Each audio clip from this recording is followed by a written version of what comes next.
Remember when we said we'd stay together now until forever? Just us, just us. Said we wouldn't be like all the others, fight and hurt each other. Not us, not us.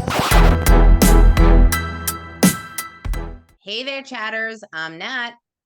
And I'm Kat, and welcome to the Crime Chat. I am your forensic femme fatale. Natalie is your true crime addict connoisseur. We're just two normal girls who obsess about dark crimes, evil minds, and occasionally the unknown as we obsessively binge watch all this shit on Netflix. Yes! Here's your disclaimer, chatters. The following Crime Chat contains adult content and descriptions of potentially, yes, violent scenarios today. It's going to be a doozy. Your listener discretion is advised. You have been warned. And before we get into today's Crime Chat, Kat, what have you done? Well, speaking of Netflix, have you seen the teaser for the hatchet-wielding hitchhiker? I have. Did you watch it? Yes. And? It was really good. Was it? Okay. So the guy that he was accused of killing, or well, convicted of killing, I remember that story because I was living in New Jersey when it happened. And I remember hearing on the news that a judge was murdered in his home. Like, I remember that. It was probably an hour and a half away from my house in New Jersey. It wasn't very far at all. So I still am in disbelief you lived in Jersey. I am not a Jersey girl. I know. So really quick caveat. I went to firearms instructor training to be a firearms instructor and, teach on the line and everything like that.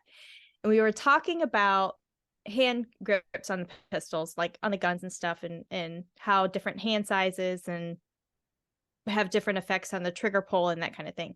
Well, my nickname, because I was living in Jersey at the time when I went to this class, was Snooky McMahon Hands. Not because you had an orange tan, right? Please tell me it's not because you had an orange tan. Okay. No, just because I lived in Jersey. Okay. They were calling me Snooky McMahon Hands because, joking around saying it's not like Cat's man hands, know. So Snooky McMahon Hands. That was my nickname in firearm instructor training. The more you know, chatters. And yes, but she just got waterboarded from the cartel. Oh, so yeah. That's where I'm at. Oh, girl. If you love Ruth, you're going to love it. I love Ruth. Like, because, if I was going to be a gritty son of a bitch, I'd be Ruth. You're still watching it, though. Yeah. I literally give it away. Put it on pause to come to this crime chat. Before we get into your crime chat today. Yes. Before we get into all that love and romance, because if you notice behind us, I got my green screen set up, and you know what? Like my shirt, I didn't realize that like I'm wearing a green shirt and it may pick up on it. So I may you may just see a head. I may be a headless body. It may just be like a head floating. So guys, got to get to Patreon and watch the video. Watch Natalie come and go. She disappears and reappears. Yes. So with your romance Valentine's, because Valentine's Day is this month. Yeah. And I know your story today has to do with Valentine's Day, but I have a quick question for you. Yes. Aren't you curious on what astrological signs are more likely to be lovey-dovey, or if you're more likely to be a murdery serial killer? Ooh, interesting.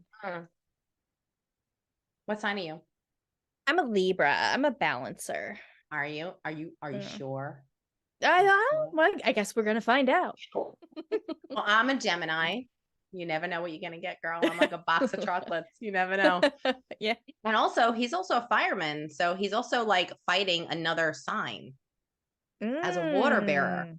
He's fighting the fire element. Wow, putting that fire out. That's deep.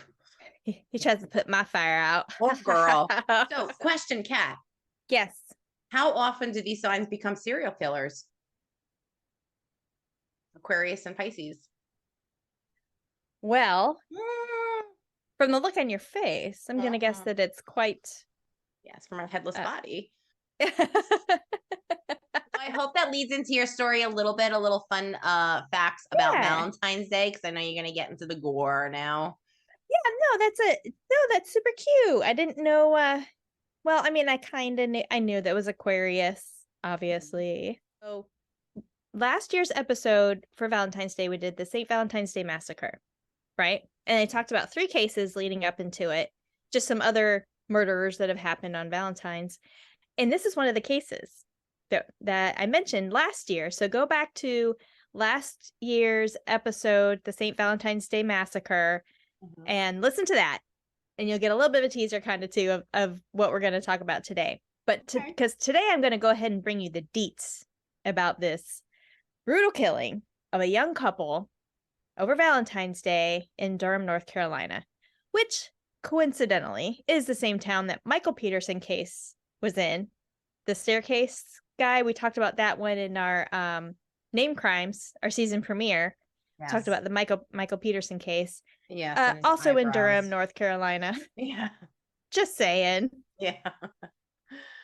Okay, so February 12th, 1971, 20-year-old Patricia Ann Mann and her fiance, 18-year-old Jesse Allen McBain, were last seen leaving a dance and heading to a well-known Lover's Lane. 13 days later, they were found in the middle of the woods, tied to a tree where their dead bodies were covered with leaves and debris. There was obvious evidence of torture through repeated strangulation and then ultimately their death. This story is not a typical love story, but their love will be found within the story. Okay. How would a petite nursing student and a large-statured college athlete meet their demise in such a sadistic way? Who would want to abduct, torture, and murder these 2 sweet lovebirds? And how is this case still unsolved, chatters, after half a century? Or is it? Chatters, listen up. We want to hear your thoughts after the story. I'm going to present you with some information about the investigation, the obstacles that they've kind of had to go through over the last 50-some years. Wow. I'm going to name some suspects in the case and then some key players in the investigation as well. You ready? Mm-hmm.